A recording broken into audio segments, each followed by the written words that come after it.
Hey weirdos, it's Riot. How are ya? How you doing? It's Terrible Tuesday, and this is an all-review episode, but we're not reviewing any movies. Isn't that weird? That's what Riot the movie does. But not today. I like to mix things up, just geek culture, weird culture, silliness. Me. Just an ego-driven project, I suppose. But there is a new trailer out, a full trailer finally by Wild Eye for Ouija Shark 2, but it's only linked to one website. I'll post that on our forum, terriblefest.com, or Facebook group. So I don't have the access to it right now, but by the end of the month I will. And I'll add it to our summer satanic mixtape. So at the end of July, first week of August, I'll have a new hour-long mixtape for you to download, or free if you're on our Patreon. And you can see it hidden within there. Ooh. But the rest of today is reviews of stuff. What? Cap'n Crunch does Flash cereal cinnamon bolts flavor. It has the flavor of a cinnamon bolt, whatever the fuck that is. So, got rid of my nose there. But it's basically like Cinnamon Toast Crunch mixed with Captain Crunch.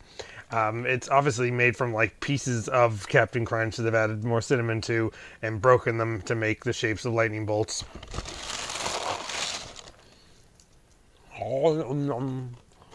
That's just a broken piece. Hang on, means I gotta get more. There we go. They're not as big as the the one in the box, but still kind of neat. I'm sure there'll only be a limited supply, but you can also get Superman and Supergirl cereal, and then there is Batman and Wonder Woman oatmeal packs from them. The Batman one comes with chunks of dark chocolate in it, so on the box it kind of looks like a kitty litter box. So I didn't get any. See how fast the Flash is? It changes right before your eyes. So, Ben, the director of such wonderful Terrible Fest films as Muzzle Flash, and that one in Spanish, so I should only say the Spanish title for, where everyone did everything phonetically via Google Translate. A Wonder of Hamilton, who's now not living in Hamilton anymore. What's the point, man? What's the point of Hamilton without Ben Ruffett in there? But now he's making comics. Written by Ben Ruffett, art by Andrew Portillo, colors by Christian Ramirez. Under Witching Hour Comics. But the comic is called Siege Town, and it was sent to me, and I am blown away by it. I'm blown away by how cinematic it is, how it's done like a movie. So obviously Ben is a movie guy, and so making a comic book, he didn't do the art, he wrote it, but obviously scripted it to be that way. And I'm just flashing some different shots on the screen that are out of context, so shouldn't ruin anything. But what I'll tell you is the basic plot is two Americans go on a motorcycle ride in the early 50s and pass through a rural, dark, rustic town on the edges of Russia.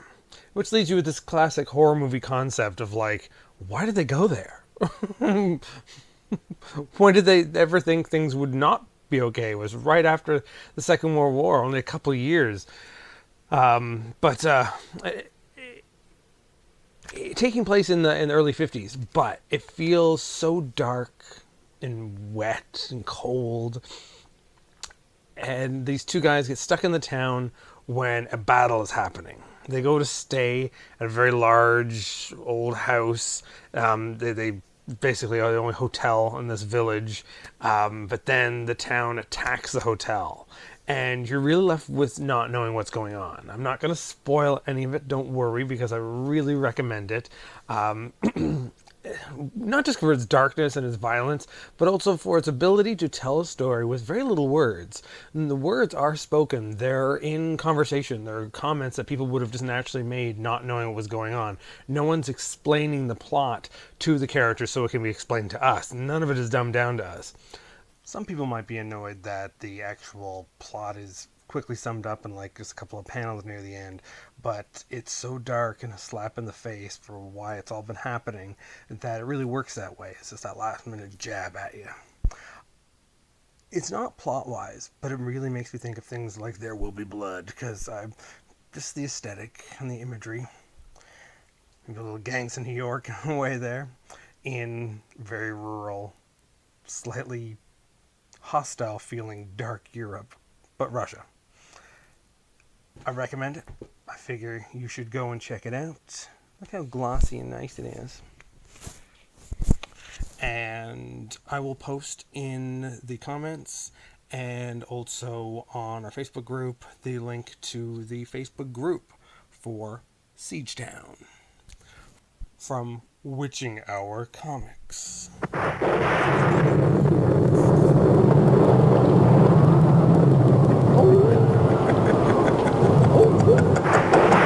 And now something I put on Instagram earlier. More junk food. Only flavor mashup. I love ketchup. I'm so Canadian. I love Cheetos. I'm so a human being. But together, no, not so great. The ketchup, it's got vinegar in it, so of course it overpowers the Cheetos. Who knew there was any Cheetos in this? It's just weak ketchup. Limited time only? Probably for a good thing. Lay's. I still ate it all. I don't waste food. No. I kind of regret it, though. Going from comics to literature in other forms, but digital media at the same time, because it's 2022. Jeff O'Brien. He's a dirty man. He's a weird, pervy man. But he's a friend, and he's funny, and he made this book, St. Patrick's Day. I'm sorry, Jeff O'Brien, let me clarify that. We're saying, hey, Halloween has had a Christmas-type remake in other seasons. We do have the Leprechaun, but what if St. Patrick's Day and Halloween were the same thing?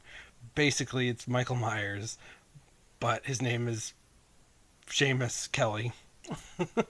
And then it really doesn't dwell on this escaped sanitarium giant superhuman killing machine, but then deals on the weird kinky sex lives of everyone in the town who he's come to get. People are doing some very weird role-playing sex, lots of sexuality, lots of dirtiness, boobs, and then a crazy killer coming to slash everybody in a very, very similar Halloween style. But obviously aware, it's all a spoof, it's all done for lulz, it's all done for shock. If you are into the weirdness, you are into dirty, and you are into shocking, for such a liberal guy, that Jeff O'Brien is such a dirty, I'm sorry, dirty man. Jeff O'Brien, let me clarify that. And I know with a lot of fans on here, so are they. So if you're into downloading some fun short stories, you can pick up St. Patrick's Day from Jeff's Kindle account, which, again, I'll put a link in the comments.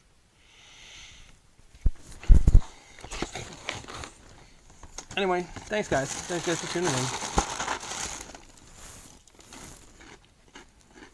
Eating some more garbage. We'll have more movie talk in a week. But next Tuesday, we do have a live show, in person only, at Eyesore Cinema. It's just a stand-up skit show, but it's our Summer Satanic special. The 18 plus only, rude, dirty show. One that would make Jeff O'Brien very happy. Oh, let me point out, at the end of his book, this is a spoiler, I guess, but it's more of a spoiler and surprise for people like me and his close friends. At the end of St. Patrick's Day, they run a cast where they tell you the characters in the movie and say who had played them in the casting of the movie. And the one sheriff who literally burps randomly and re-eats bits of taco is supposedly played by me in the credits. Thanks, Jeff. Jeez, thanks. Classy.